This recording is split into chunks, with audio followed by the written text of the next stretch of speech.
오늘 우리가 함께 읽은 창세기 12장 1절에서 4절의 본문은 아브라함이 처음으로 하나님께 축복의 언약을 받는 본문이 됩니다.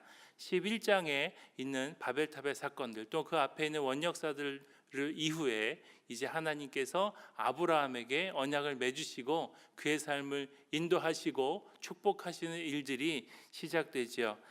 우리가 잘 아는 말씀이고 또 이 말씀을 읽을 때마다 우리에게 도전이 되는 말씀이기도 합니다. 우리 함께 1절 말씀을 읽어보도록 하겠습니다. 함께 1절 말씀 읽습니다. 여호와께서 아브라함에게 이르시되 너는 너의 고향과 친척과 아버지의 집을 떠나 내가 네게 보여줄 땅으로 가라. 아멘. 1절에서 하나님께서 아브라함에게 너의 고향과 친척과 아버지의 집을 떠나서 내가 너에게 보여줄 땅으로 가라라고 말씀하십니다. 하나님께서 아브라함에게 떠나라라고 말씀하시는데 그것을 우리가 좀 주의 깊게 보면 세 가지로 말씀하고 계셔요. 고향을 떠나고 친척을 떠나고 아버지의 집을 떠나서라고 되어 있죠. 보니까 순서가 점점 더 떠나기 어려운 것들로 이렇게 쭉 나아가는 것을 볼 수 있습니다. 너의 고향을 떠나라 라고 하는 것은 무엇입니까? 우리가 살고 있는 그 지역을 떠나서 라고 하는 것이죠. 그리고 친척을 떠나서 라고 하는 것은 지금도 그러하지만 그 시대에는 더더욱이 그가 의지하는 그 관계들, 그리고 의지하여서 생계와 모든 것을 해결하였던 그런 친척들을 떠나라라고 말씀하시는 것이죠. 그리고 아버지의 집을 떠나서라고 하는 것은 아버지, 사랑하는 가족들과의 관계를 말하고 있는 것입니다. 사실 이전에 아브라함과 하나님과의 관계에 대한 설명은 없습니다. 12장이 시작되기 전에 아브라함과 하나님 사이에 어떠한 일이 있었고 어떤 역사가 있었고 그래서 아브라함이 어떠한 믿음을 가지고 있는지에 대한 설명이 없이 12장이 시작되면서 하나님께서 아브라함에게 너의 고향을 떠나고 너의 친척을 떠나고 아버지의 집을 떠나라라고 하는 이 말씀을 하시는 것이죠. 이건 참으로 어려운 일입니다. 지금도 어느 곳을 떠나서 가는 것은 굉장히 어려운 일이지만 이 시대에는 더욱더 그러할 것입니다. 지금은 사실은 지역을 떠나가도요, 그 지역에 무엇이 있을지 알 수 있지 않습니까? 우리가 인터넷으로도 볼 수 있고 사진으로도 볼 수 있지요. 그러나 하나님께서 내가 너에게 이제 말하여 줄 땅으로 가라고 했을 때 사실 아브라함은 자신이 갈 곳이 어딘지를 온전히 알지 못하는 상태이고 그가 떠나서 무엇을 의지하여서 살아야 할지 다 보여지지 않은 채 이 말씀을 듣게 됩니다. 그런데 하나님께서는 이 말씀을 하시면서 이것에 순종할 때 아브라함에게 주실 축복에 대해서 말씀하십니다. 2절을 함께 읽겠습니다. 내가 너로 큰 민족을 이루고 네게 복을 주어 내 이름을 창대하게 하리니 너는 복이 될지라. 아멘. 하나님의 약속은 크게 네 가지로 우리가 볼 수 있습니다. 첫 번째는 큰 민족을 이루겠다라고 하는 것이죠. 그래서 너에게서 많은 자손들이 나와서 민족을 이룰 만큼 크게 되겠다라고 하는 것이고, 두 번째는 복을 주겠다라고 하는 것입니다. 내가 너를 축복하겠다라고 하는 것이죠. 세 번째는 너의 이름을 창대하게, 너의 이름을 크게 하겠다라고 하는 것이고, 마지막으로는 너는 복이 될 것이다. 그래서 너는 복의 근원이 될 것이다 라고 말하고 있습니다. 이 네 가지의 사실들은 사실 이 아브라함의 조상들이 함께 살아가면서 하나님께 받았던 축복들이고 또 하나님께서 사람들이 하나님께 구하였던 것입니다. 우리 바로 앞에 창세기 11장에 보면 사람들이 이름을 내기 위해서 바벨탑을 짓지 않습니까? 그러나 자신들이 자기의 이름을 내기 위해서 바벨탑을 쌓았을 때 그것이 그들의 이름을 크게 한 것이 아니라 오히려 그들에게 저주가 된 것을 우리는 잘 압니다. 그런데 하나님께서 12장에서 아브라함을 축복하시면서 네가 만약에 떠나면, 순종하면 내가 너의 이름을 크게 하겠다라고 말씀하시는 것입니다. 그러니까 우리가 바라는 것, 사람들이 원하는 것이 사람이 원한다고 얻을 수 있는 것도 아니고요. 또 그가 그것을 얻기 원하여서 얻는다고 그에게 유익한 것이 아니라 사실은 하나님이 주셨을 때 그것이 이루어지고 그것이 복이 되는 것을 알 수 있습니다. 하나님께서 2장에서 이렇게 네 가지로 이 복을 내려주시고 3절에서 그것을 더 구체적으로 말씀해 주셔요. 우리 3절에 같이 읽어볼까요? 함께 읽겠습니다. 너를 축복하는 자에게는 내가 복을 내리고 너를 저주하는 자에게는 내가 저주하리니 땅의 모든 족속이 너로 말미암아 복을 얻을 것이라 하신지라. 하나님께서는 이 축복하는 자에게 아브라함을 축복하는 자에게는 내가 복을 내릴 것이다. 그리고 너를 저주하는 자에게는 내가 저주하겠다라고 하는 것입니다. 여러분, 이것은 완전히 내가 너의 편이 되겠다라고 하는 것입니다. 여러분, 우리 편이 누구인가에 따라서 우리가 어떠한 일을 맡거나 누구 앞에 설 때 우리의 자세가 달라지지요. 우리가 아주 든든하고 우리에게 도움이 되는 사람과 함께 있으면 우리가 아주 마음 편안하게 평안하게 담대하게 모든 일을 할 수 있는 것들이죠. 이것은 사람만 그런 것이 아니라 짐승들도 그러지 않습니까? 그래서 그 강아지들 산책할 때 보면 자기 주인이랑 있을 때 아주 맹렬하게 다른 개들에게 막 짖죠. 그런데 주인이 없을 때는 그러지 않습니다. 저희가 청소년들 데리고 전도여행 간 적이 있는데 아이들이 무서워서 어느 집 앞을 못 가는 거예요. 왜냐하면 그 집을 지나가면 강아지가 너무 심하게 짖어서 애들이 못 갔는데 어느 날 아이들이 오더니 이제는 지나갈 수 있다는 거예요. 그래서 어떻게 지나갈 수 있냐 물어봤더니 아이들이 발견한 법칙이 있는데 그 강아지가 주인 아저씨가 앞에 같이 앉아있을 때는 미친 듯이 짖다가 어느 날 갑자기 너무 조용해서 보니까 주인이 없더라는 거예요.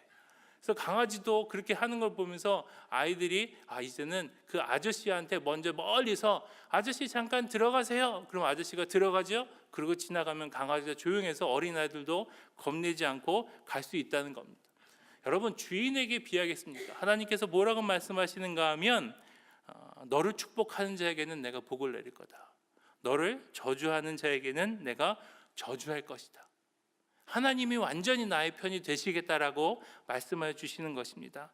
더 이어서 하나님은 땅의 모든 족속이 너로 말미암아 복을 얻을 것이다라고 말씀하십니다. 아브라함이 얻는 복이 자신에게만 복이 되는 것이 아니라 아브라함을 통하여서 모든 족속의 복을 얻을 것이라라고 말씀하시는 거예요. 이 말을 듣는 아브라함이 이것을 어느 만큼 이해했는지는 우리가 알 수 없지만 우리가 그 뒤에 모든 사건과 하나님의 역사를 통해서 알 수 있는 것은 하나님이 이 맺은 언약을 통하여서 내가 너를 축복하겠다, 내가 너를 지키겠다라고 아브라함으로부터 시작한 이 언약이 예수 그리스도를 보내어 우리를 구원하기까지 우리에게 임하는 것을 우리는 잘 알 수 있습니다. 하나님께서는 아브라함이 순종하면 이 복을 주겠다라고 말씀하셔요. 근데 아브라함이 이것에 어떻게 반응합니까? 사실은 이것에 대하여서 자세한 설명은 없지만 우리가 발견할 수 있는 것은 이 말을 들었을 때 아브라함이 순종하였다는 것입니다. 그래서 4절에 보면 아브라함이 여호와의 말씀을 따라서 갔다라고 되어 있습니다. 롯과 함께 그와 같고 아브라함이 75세에 하란을 떠나서 갔다라고 그가 순종하였다라고 말하고 있습니다. 그래서 아브라함이 이것을 실행함으로 떠남으로 하나님이 2절과 3절에서 말씀해 주신 그 축복이 그에게 임할 것을 우리는 그 약속의 말씀을 믿고 알 수 있습니다. 아브라함은 자신이 의지하던 것들을 떠났습니다. 아마도 그의 삶의 근거가 되는 것들, 고향 땅과 친척과 아버지의 집을 떠나는데 그것은 사실은 떠나서 어디로 가는 것입니까? 자신이 의지하던 것을 떠나서 하나님께로 나아가는 여정이 됩니다. 그래서 우리는 아브라함이 그가 의지하던 것을 떠났다라고 말하면서 동시에 그가 그 모든 것을 내려놓고 하나님께로 향하여 나아갔다라고 말할 수 있습니다. 여러분, 우리에게도 하나님이 동일한 말씀으로 약속하여 주시는 것을 저는 믿습니다.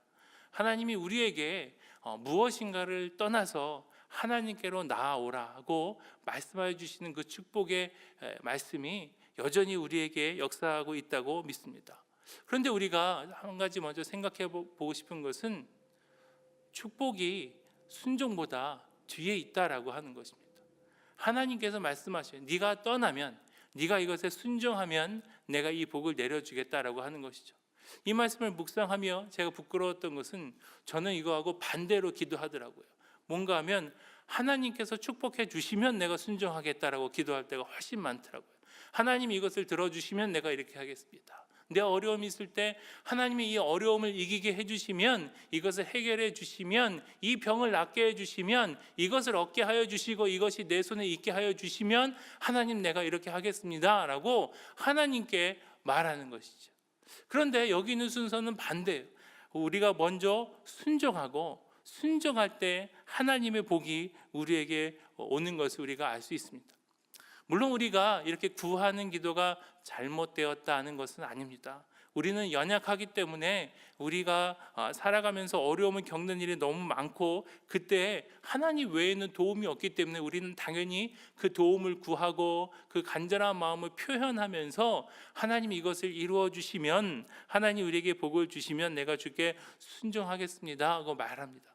그러나 우리의 모든 기도가 언제나 하나님의 복을 먼저 구하고 그러면 그것을 조건으로 순종하겠다라고 한다면 그것은 참으로 하나님 앞에 부끄러운 것이 될 것입니다.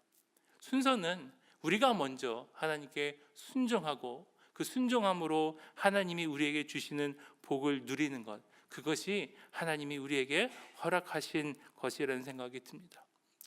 여러분, 그래서 우리가 순종하기 위해서 우리에게 필요한 것은 무엇인가 하면 하나님의 음성을 듣고 하나님의 뜻을 알고, 그리고 아브라함이 오늘 한 것처럼 우리가 마음에 중요하게 생각하는 것들을 떠나는 것입니다. 제가 과거에 있던 단체에 가니까 이런 단어를 쓰더라고요. 안정감. 그래서 이렇게 어떻게 쓰는가 하면 너의 안정감이 어디에 있느냐 이렇게 물어보더라고요.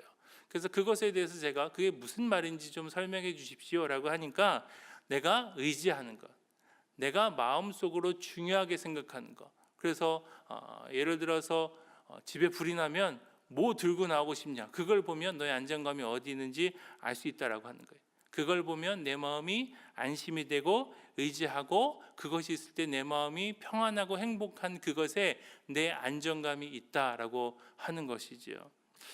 많은 사람에게는요 재산이 안정감이 됩니다. 통장에 숫자가 크게 찍혀 있으면 그게 마음에 의지할 것이 되기도 하죠. 배우자가 안정감이 되기도 합니다. 배우자가 직장에서 승승장구하거나 사회적인 지위가 높아질 때 나도 함께 그것으로 인하여서 마음의 안정을 느낄 수도 있죠. 자녀일 수도 있습니다. 자녀가 공부를 잘하고 또 진학을 잘할 때에 그가 건강하고 남에게 칭찬받는 자녀로 살아갈 때에 내가 덩달아서 훌륭한 부모가 된 마음이 들지요. 내 마음이 내 마음의 안정감이 자녀에게 있는 겁니다. 집이나 사업장일 수도 있습니다. 우리가 새로이 집을 얻게 되거나 사업장이 확장됐을 때 그냥 그것만 생각해도 그냥 그 안에 앉아만 있어도 행복할 때에 우리가 사실은 우리의 마음의 안정감이 거기에 있을 수 있는 거예요. 만약에 우리의 안정감이 어디에 있다라고 우리가 말하면 사실은 그것을 우리는 떠나기 굉장히 힘이 듭니다. 왜냐하면 그것이 우리가 의지하는 것이고 그것이 정말로 우리의 마음에서 중요하다라고 생각하는 것이기 때문에 떠나기 힘든 것이죠.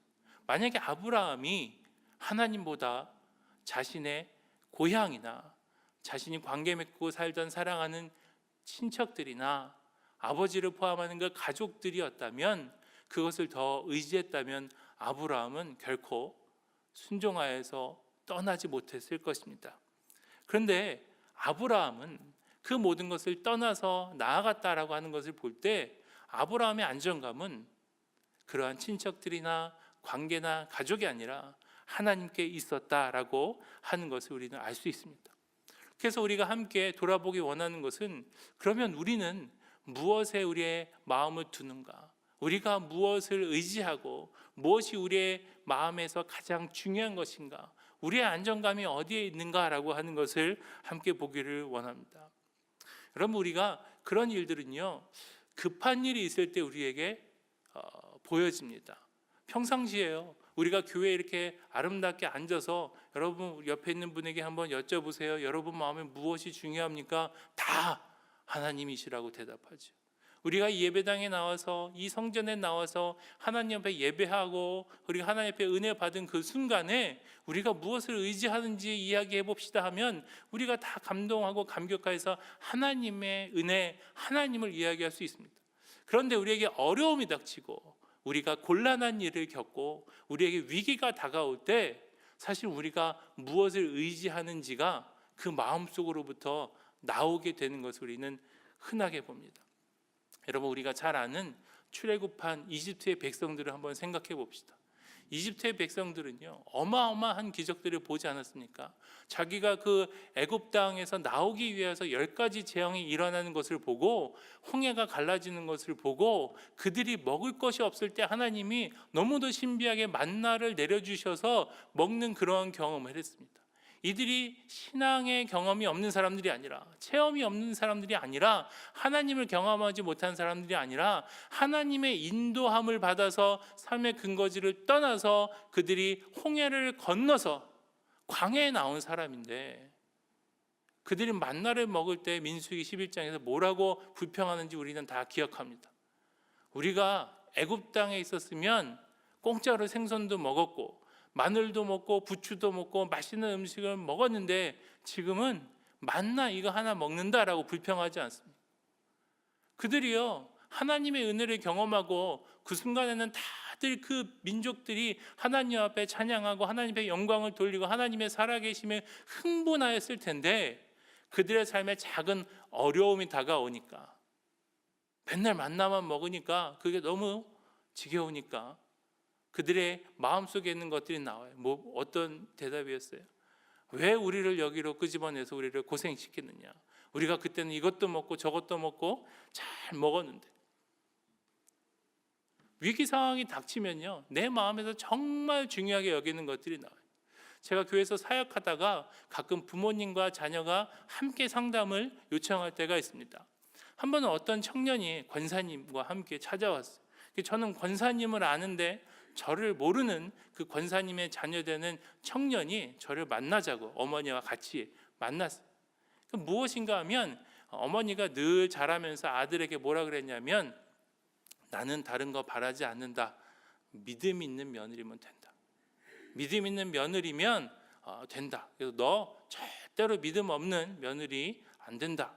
그래서 이 아들이 그것을 명심하고 믿음이 좋은 자매와 교제하고 이제 결혼하기로 자기들끼리 결정을 하고 부모님께 말씀을 드렸는데 어머니가 반대하신 거예요.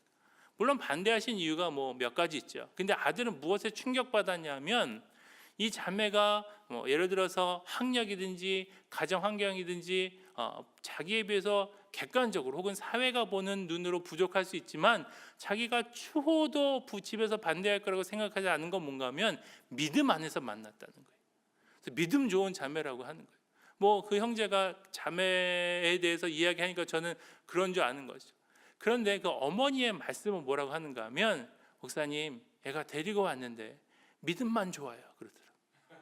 믿음만 좋다는 거예요. 뭐 그 뒤에 여러 가지 이유가 있겠지만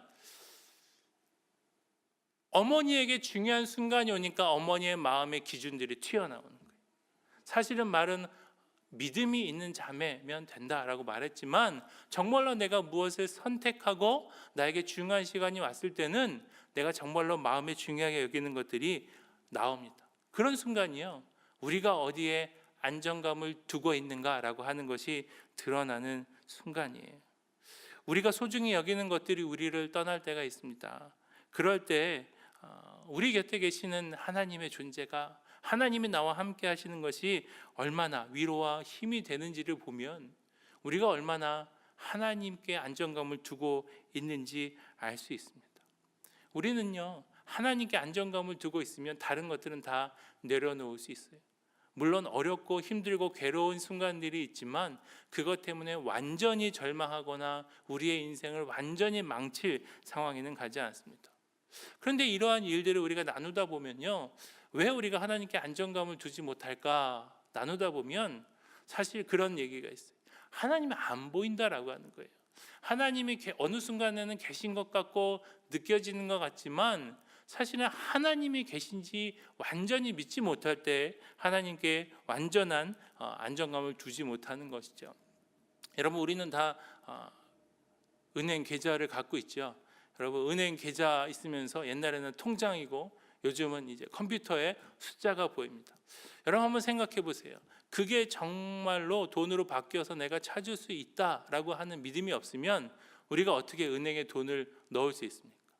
우리에게 있는 것은 그냥 종이 쪼가리로 된 통장이고요, 화면에 보이는 숫자인데 어느 때든지 내가 가서 요청하면 그것을 나에게 돌려줄 거라고 하는 확신이 없으면 우리는 그것을 맡기지 못하죠.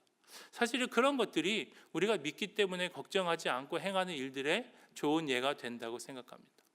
하나님이 우리를 지키시고 하나님이 우리의 삶에 모든 것을 가장 좋은 것을 주신다고 믿으면 우리는 우리 눈앞에 보이는 것들이 불완전하여도 하나님이 내 눈으로 보이지 않고 하나님이 내 손으로 만져지지 않아도 하나님에 대한 믿음이 있으면 우리는 의심 없이 걱정 없이 하나님 앞에 그것을 맡길 수 있습니다. 그런데 하나님이 보이지 않는다라고 하는 거예요. 그렇다고 우리가 그 사람을 질책하겠습니까? 당신은 왜 하나님을 보지 못합니까? 왜 하나님에 대한 믿음이 없습니까? 우리가 그를 질책할 수는 없습니다. 그래서 우리에게 필요한 것은 그것에 대한 훈련입니다. 연습하는 거죠. 경험이에요. 은행을 아까 말했는데 은행의 제도가 언제 생겼는지 제가 정확히 모르지만 처음 생겼을 때 사람이 의심하지 않았겠습니까? 그러나 그 일들을 누구나 다 하잖아요. 수없이 반복되고 경험하면서 그것에 대해서 의심하지 않죠. 우리가 하나님의 은혜를 경험하고 또 그것을 위해서 훈련하면 반복되면 우리의 마음에 믿음이 자라나고 우리가 더욱더 하나님을 신뢰하고 우리의 마음에 불안함과 믿음 없음을 내려놓을 수 있을 것입니다. 그래서 우리는 끊임없이 우리의 마음을 들여다보면서 내 마음의 안정감이 어디 있는지, 내가 정말로 소중히 여기고 의지하는 것은 무엇인지 돌아보며 또 하나님께서 참으로 우리가 그것을 맡겨드릴 때 하나님을 믿고 의지할 때 우리를 선하게 인도하실 것을 우리가 믿으며 또한 그것에 대한 훈련을 해야 합니다. 근데 이것을 싫어하는 존재가 사단입니다. 사단이 우리에게 하는 너무너무 흔한 방법은 우리를 속이는 겁니다. 사실이 아닌 것을 사실이라고 말하는 것이죠. 그래서 사단은요, 끊임없이 우리를 조바심 나게 하고 우리에게 마음에 의심하게 합니다. 우리가 살아가면서 어떤 것들을 꼭 가져야 될 것 같은 게 있어요. 요즘에 몇 년 동안 그랬지만 한국에서 집 사야 된다고 그러지 않습니까? 그래서 이거 하지 않으면 큰일 날 것처럼 하는 친구들이 있어요. 그런 사람들에게 이야기하는 게 뭔가 하면 마음을 조바심 나게 해서 빚을 얻어서 집을 사게 하는 거죠. 물론 지혜롭게 그 일을 하는 사람들도 있지만 우리 몇몇 또래들이나 친구들을 보면 어떤 것에 뒤쫓겨서 마음의 불안함으로 그 일을 하는 친구들이 있어요. 그리고 나서 그 얻은 빚 때문에 아무것도 하지 못하고 쩔쩔매죠. 그럴 때 제가 그런 마음이 들어요. 그냥 그 집 사지 말고 그 빚 얻지 말고 그냥 작은 집이든지 전세든지 살면서 그냥 정상적으로 살았으면 좋겠는데 왜 그렇게 하냐라고 물으면 한결같이 하는 말이 뭔가 하면 지금 집 안 사면 지금 이 빚을 얻어서 하지 않으면 잘못될 거라는 마음이 든다는 거예요. 그래서 왜 그 마음이 들었는가 물어보면 옆에서 계속 그런 얘기를 할 때 그런 불안한 마음이 든다는 거죠. 근데 그 말이 잘못됐다라고 하는 것이 아니라 이 방법이요, 사단이 우리에게 하는 방법과 너무 유사해요. 이거 없으면 사람들이 무시할 거야. 이러한 학력을 갖추지 않으면 사람 노릇 못해. 이렇게 외모를 가꾸지 않으면 사람들이 우습게 볼 거야. 이러한 것들을 가지고 사람 앞에 나아가지 않으면 내 존재가 사람들 앞에서 드러나지 못할 거야. 이러한 거짓말들이 사단이 우리에게 끊임없이 말하는 것들입니다. 사단은 그러한 거짓말로 우리를 끊임없이 조바심 나게 하고 우리의 마음을 흔들어 놓습니다. 그래서 그것을 갖추지 않으면 혹은 그것을 갖지 않으면 혹은 그것이 되지 않으면 어떻게 될 것처럼 우리의 마음을 불안하게 합니다. 그런데 우리가 알 수 있는 것은 무엇인가 하면 그것은 사단의 거짓말이라는 것입니다. 사단은 그 거짓말로 우리를 겁박하고 우리를 우리의 마음을 불안하게 만듭니다. 그래서 때로는요, 저는 이런 훈련이 필요한 것 같아요. 뭔가 하면 일부러 하나님만 의지하는 상황에 우리가 놓아지는 거죠. 우리 자신을요, 하나님만 의지할 수 없는 그런 환경에 가서 우리가 하나님의 도움을 경험하는 거예요. 제가 청소년들과 함께 전도여행을 오랫동안 갔었는데, 그중에 저는 어떻게 하는 전도여행이 제일 좋은가 하면, 그래서 지금 전도여행을 하게 되면 어떻게 하는가 하면요, 한국에서 시골로 가요. 시골로 가면서 경비를 정말로 최소한의 경비, 사실 어느 정도 주는가 하면 하루에 5,000원 1인당 합니다. 사실 5,000원으로 밥 먹고 잠자는 곳을 구하는 게 불가능하지요. 근데 그냥 하루에 1인당 5,000원씩 해서 날짜 수대로 곱해서 학생 회계한테 줘요. 그리고 이제 교육자가 인도하는 게 아니라 학생들이 기도하면서 학생들이 그 전도여행을 진행하는 거예요. 우리가 어떤 사역을 하자, 우리가 어디 가서 자자, 무엇을 먹자, 그 아이들이 다 결정하게 합니다. 그럼 이제 교육자와 교사들은 따라가죠. 안전을 위해서 따라가는데, 저희는 뒤에 따라가면서 중보하며 기도하고 아이들을 이렇게 상담하면서 돌보는 일을 하지만 진행은 아이들이 합니다. 그러니까 아이들이 처음에 시골에 이렇게 딱 갖다 내려놔 주면 처음에 막 어디 가서 밥을 먹니, 뭐 어디 가서 잠을 자니 하는데, 놀라운 건 아이들이 그 기도하면서 자기 나름대로 하나님의 뜻을 구하고 실행합니다. 여러분, 그런데 그 전도행을 해보면요, 놀라운 건 한 번도 돈이 모자라는 적이 없고, 한 끼도 굶는 적이 없고, 한 번도 밖에서 노숙하는 적이 없어요. 그러니까 그 일주일의 전도여행을 마치고 오면 아이들이 막 저를 보고 막 뛰어와서 뭐라고 말하는가 하면, 하나님이 정말로 계시다고, 하나님이 우리 기도를 들어주셨다고, 그것을 저에게 막 기쁨으로 이야기합니다.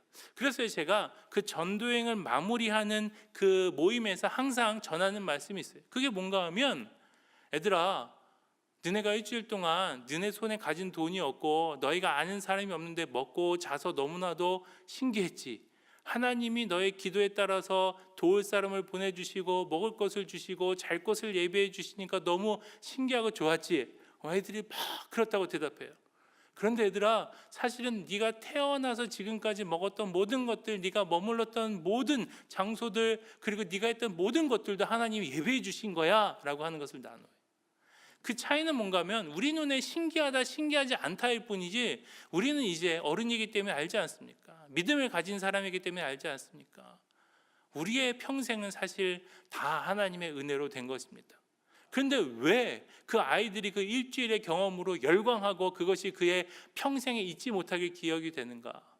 그것은 하나님이 인도하시는 것에 대한 증거를 그가 얻었기 때문입니다. 여러분, 우리가 하나님을 떠나서 살기 위해서는 사실은 우리가 일부러 떠나는 훈련을 해야 합니다. 우리가 우리의 마음을 돌아보아서 내가 지나치게 의지하는 것이 무엇인가, 하나님보다 더 의지하는 것이 무엇인가, 그것이 배우자이든 자녀이든 사업체이든 돈이든 어떤 관계나 명성이든 내가 하나님보다 더 의지하는 것이 있으면 우리가 그것을 떠나보내는 훈련을 해야 됩니다. 내가 그것을 떠나고 그것을 나에게로 떠나보내는, 의지적으로 떠나보내는 일들이 우리에게 필요합니다. 어떠한 것들은요, 우리가 꼭 떠나보내야 되는 것들이 있습니다. 그 중에 하나는요, 자녀예요. 여러분, 자녀가 내게만 있으면 너무 좋죠. 근데 자녀가 자라면서 자녀는 어떻게 됩니까? 어떻게 보면 자녀는요, 어머니의 몸 안에 있다가 어머니의 몸 밖에 가까이에 있다가 점점 더 멀어지는 것이 성장의 과정입니다. 그런데 여러분, 자녀가 성장하면서 온전히 떠나가지 못하고 그가 계속 부모 곁에 머물러 있다고 하면 그것은 사실은 기쁜 일이 아니죠. 근데 그것은 신체적으로만 그런 것이 아니라 마음으로도 감정적으로도 모든 면에서 그러합니다. 자녀를 떠나보내지 못하는 부모들은요, 불행합니다.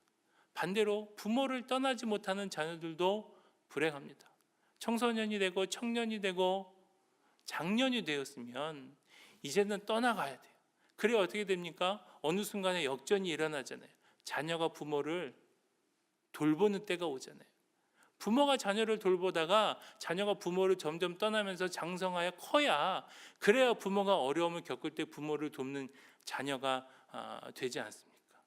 그게 되지 않으면 부모에게도 자녀에게도 어려움이 있게 됩니다. 그래서 우리는 우리의 마음에, 우리의 삶에서 떠나보내야 될 것들을 끊임없이 생각하면서 떠나보내야 돼요. 우리가 떠나야 될 것들을 묵상하면서 떠나야 돼요. 그래야 하나님이 우리에게 명령하실 때 그것에 순종할 수 있습니다. 우리가 하나님의 부르심을 받을 때에 그에게 있는 것들을 떠나서 하나님의 역사를 이루는 것들을 성경에서 많이 볼 수 있습니다. 여러분, 제자들의 부르심을 생각해 봅시다. 예수님께서 제자를 부르실 때 그들의 어떤 제자들의 곁에는 물고기가 가득한 배가 있었어요. 그들의 생계가 되는 그 소중한 직업이 있었어요. 이제까지 그것들로 가족을 먹여 살리고 그가 생활했던 그 직업이 있었는데 그들이 그것을 버려두고 예수님을 따라서 그들이 예수님의 제자가 되어서 인류를 구원케 하는 역사에 그들이 참여하지 않았습니까? 만약에 제자들이 그 배를 바라보면서 그 물고기가 가득 담긴 그 배를 바라보면서 그곳을 떠나지 못하였다면, 그 일을 떠나지 못하였다면 그들이 어부의 삶을 떠나 예수님의 제자의 삶을 살 수 있었겠습니까? 하나님이 우리를 부르실 때에 우리의 마음의 안정감이 하나님께 있지 않고 다른 곳에 있다면 우리에게도 동일한 역사가 일어날 것입니다. 우리가 그것을 내려놓고 떠날 때 하나님이 우리를 사용하여 주시고 우리의 삶에 가장 좋은 역사를 주시겠지만, 우리가 그것을 떠나지 못하고 그것에 붙잡혀 있을 때 우리는 하나님의 역사를 이루지 못하고 하나님의 축복을 누리지 못할 것입니다. 아브라함에게 그러한 일이 일어나지 않았기 때문에 생각하는 것은 참 부질없지만, 아브라함이 이 이야기를 듣고 내 고향을 떠나고 친척을 떠나고 아버지의 집을 떠나면 내가 너에게 축복하겠다라고 하는 말씀을 듣고 아브라함이 떠나지 못하고 하나님, 저는 못 가겠습니다. 저는 그냥 여기 남아 있겠습니다 라고 했다면 하나님이 어떻게 하셨을까요? 물론 여기서부터는 우리의 상상이지만, 그렇다고 하나님이 그 아브라함을 그 순간 멸하시거나 죽이시거나 하지는 않았을 거라고 생각합니다. 아브라함은 그냥 그곳에서 그의 삶을 살아갔겠지요. 그냥 그가 저절로 겪게 되는 어려움을 겪으며 가족들과 함께 살아갔겠지요. 또 어떤 기근을 만나서 큰 어려움을 겪으면서, 그러나 그냥 그곳에서 그가 가지고 있던 삶을 유지하지 않았을까 생각해 봅니다. 여러분, 하나님이 우리에 대한 생각은 축복이고 하나님이 우리에 대한 생각은 가장 좋은 것입니다. 아브라함이 그냥 살았어도 그냥 살았을 것입니다. 그에게 엄청난 큰일이 생기지 않았을 수도 있습니다. 그러나 하나님이 아브라함에게 예비하신 그 어마어마한, 우리가 생각할 수 있는 것을 뛰어넘는 가장 좋은, 그가 복의 근원이 되는, 그가 복을 받을 뿐 아니라 그로 말미암아 모든 족속이 복을 얻는 그러한 삶은 그가 자신이 가진 것을 내려놓고 떠나서 하나님께로 갔을 때 하나님께서 그에게 주신 것입니다. 여러분, 우리는 하나님께서 부르실 때 떠나갈 수 있습니까? 물론 아브라함과 같이 그런 극단적인 떠나감을 경험하는 사람은 흔치 않을 것입니다. 그러나 우리가 우리의 마음을 정하여 두고 훈련하여 두지 않으면 하나님께서 부르실 때 갈 수 있는가 사실은 회의하게 됩니다. 저는 교육자이기 때문에 당연히 기도하면서 하나님께서 부르시는 임지를 따라갑니다. 한 번은 아내와 제가 기도하는데 어떤 마음이 들었는가 하면 교회를 사임하고 선교단체 간사로 살면서 훈련받았으면 좋겠다라고 하는 생각이 들었어요. 그래서 그것이 하나님이 주신 생각인지 알기 위해서 또 며칠간 기도하면서 우리가 결론 내린 것은 그러면 지금 사역지를 떠나서 선교단체 간사로 살자라고 하는 것, 그것이 하나님의 뜻이다라고 우리가 확신하고 이제 그대로 실행하였습니다.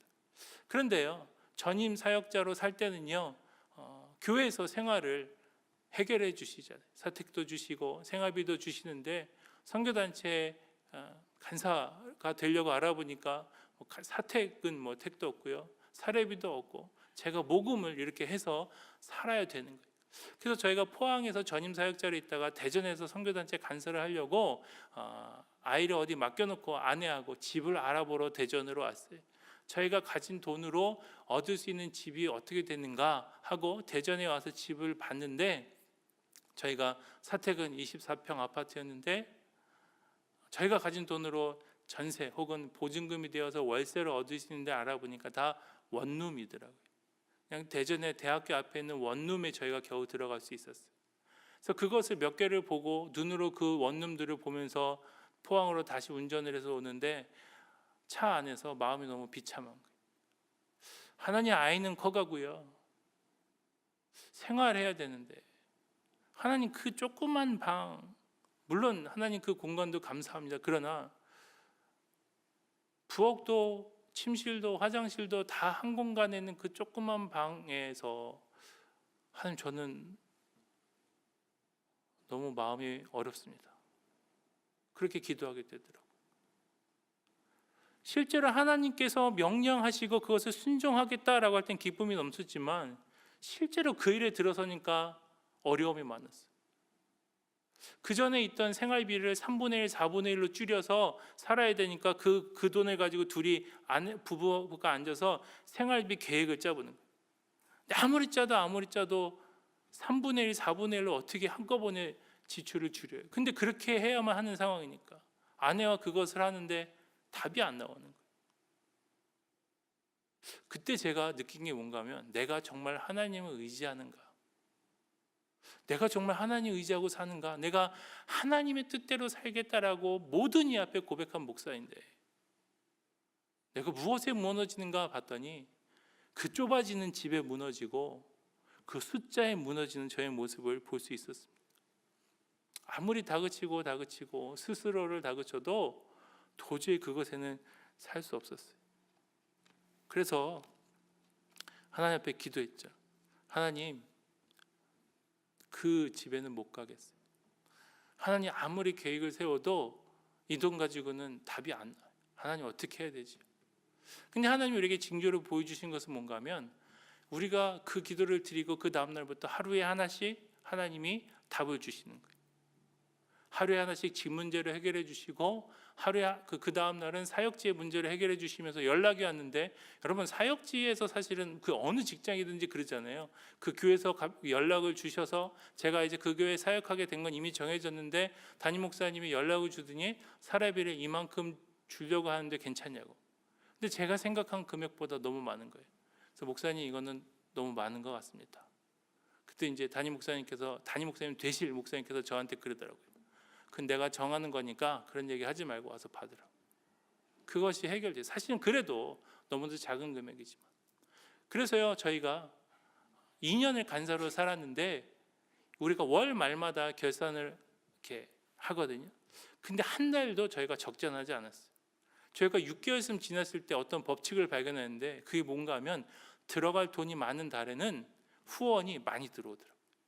그러니까 이제 처음에 6개월은 벌벌 떨면서 살았어요. 뭐 자동차 보험 같은 거 들어오면 이번 달에 60만 원 자동차 보험 내야 되는데 어떡하는가 하는 것이 내 마음에 너무도 큰 어려움이 됐는데, 하나님이 그럴 때마다 주시는 거예요.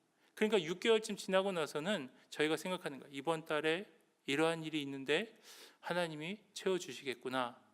그런데요, 정말로 저희가 그렇게 24개월을 사는 동안 한 달도 적자 나지 않았어요. 근데 더 놀라운 건 뭔가 하면 한 달도 돈이 남지도 않았어요.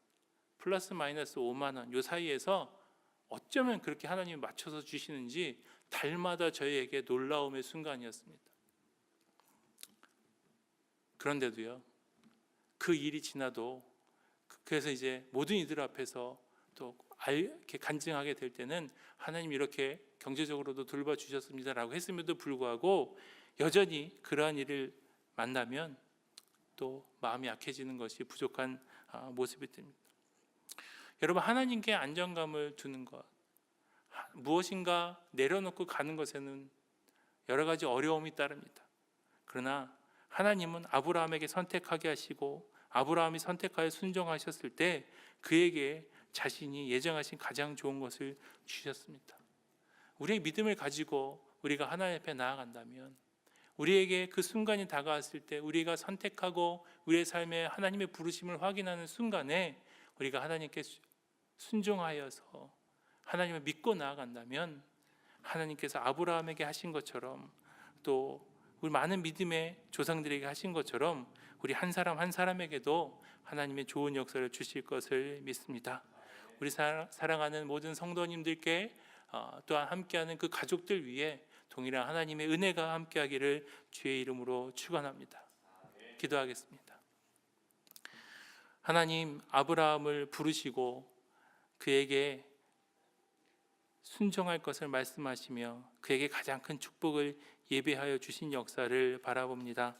하나님, 우리의 삶에도 하나님의 음성에 귀를 기울이며 하나님께 순종하고 하나님의 복을 누리는 삶이 있기를 원합니다. 그것을 위하여 우리가 끊임없이 하나님께 마음을 두고 하나님만을 의지하여서 하나님 외에 다른 것들이 앞서지 않도록 스스로를 돌아보며 훈련하게 하시고 또한 그 방해가 될 것들을 떠나보내며 스스로 떠나는 삶을 살아가도록 도와주시옵소서. 하나님께서 주시는 것을 누리며 하나님께서 주시는 것을 그 삶에 경험하는 삶이 우리 모든 사랑하는 성도들과 그 가족들의 삶 가운데 있게 하여 주시옵소서. 감사하며 예수님의 이름으로 기도합니다. 아멘.